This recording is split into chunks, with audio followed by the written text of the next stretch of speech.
Have you ever looked at your pain and wondered, why me?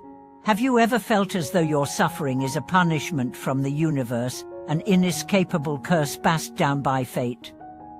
Welcome back to our channel, where ancient wisdom brings clarity to life's hardest questions.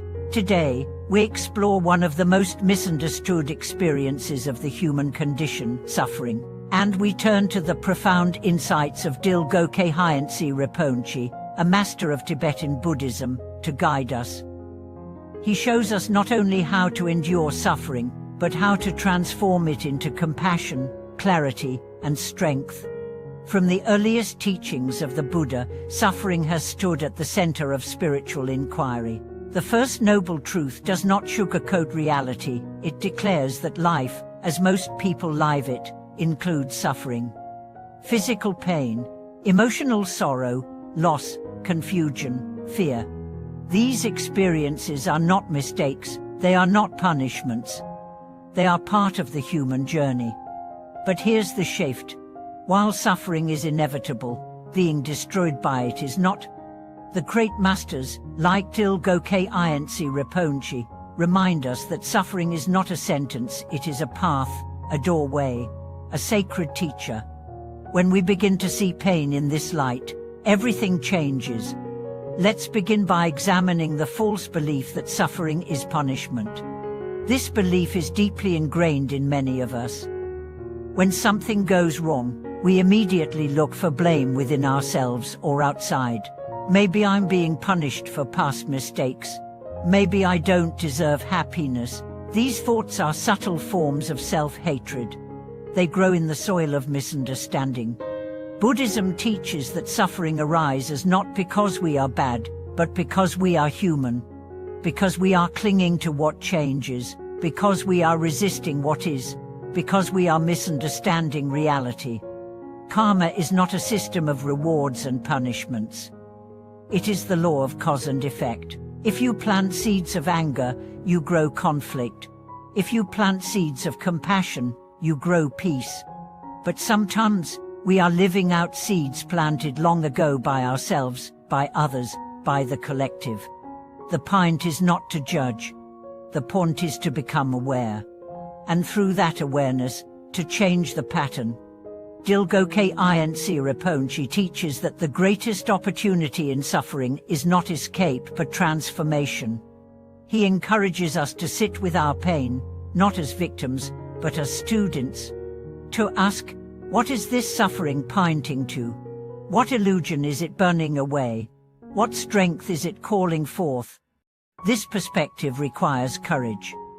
It is easier to numb the pain, to blame others, to distract ourselves. But none of these strategies bring freedom. True freedom begins with facing what hurts. Imagine you are in a dark room. You don't know how you got there. You panic, you stumble, you feel trapped. But then, you stop. You take a breath. You feel the ground beneath you. You wait. And slowly, your eyes adjust. You begin to see. You realize there's a door. And then, you walk through it.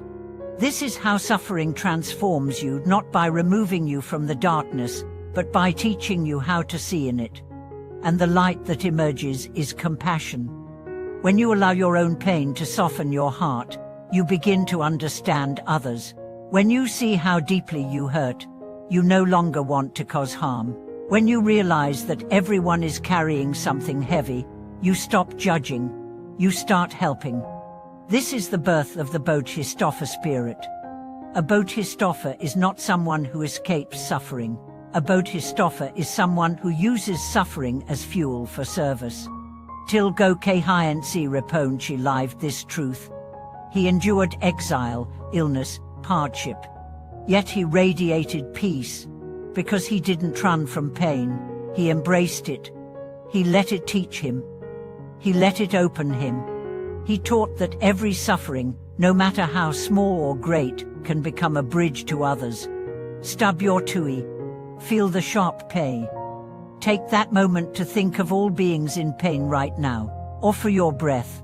Say, may this moment help me understand others. Lose someone you love. Let your grief remind you of how precious life is. Let it make you gentler, more present, more loving. Feel rejected. Let that loneliness show you how much we all need kindness. Resolve to be that kindness for someone else. This is not spiritual bypassing. This is spiritual alchemy. You are not denying your pain. You are sanctifying it. You are saying, "This hurts, and I will let this hurt make me more human, more awake, more compassionate." And something miraculous happens when you live this way. Your suffering becomes sacred. You stop asking, "Why me?"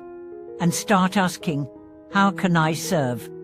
And in that question, you begin to heal not just yourself, but the world. There's a Tibetan practice called Tonglen, giving and receiving. When you suffer, you breathe in the suffering of others. When you find peace, you breathe it out to others. This reverses the usual habit of pushing away pain and hoarding pleasure. Instead, you take in the world's sorrow, you breathe it into your heart, and you offer back your healing, your love, your light. At first, this feels impossible, but over time, you discover a hidden strength, the strength of compassion, the strength of knowing you are not alone, the strength of connection. And this connection dissolves the illusion of separateness that causes so much suffering in the first place. You realize, we are all in this together.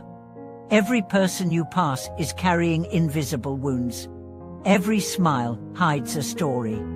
Every moment is an invitation to love more deeply. So know, your suffering is not a punishment. It is a message, a mirror, a guide. And when you meet it with courage, with compassion, with curiosity, it transforms. You transform.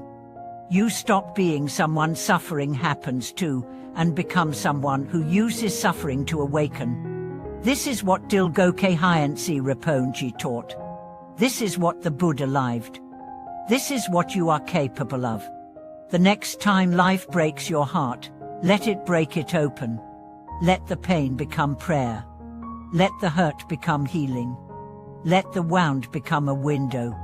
And through that window, let light pour in. Thank you for watching this video. If this message touched something in you, please share it with someone who is walking through their own darkness. Like, comment, and subscribe so we can continue exploring the ways in which the deepest pain can lead to the greatest awakening.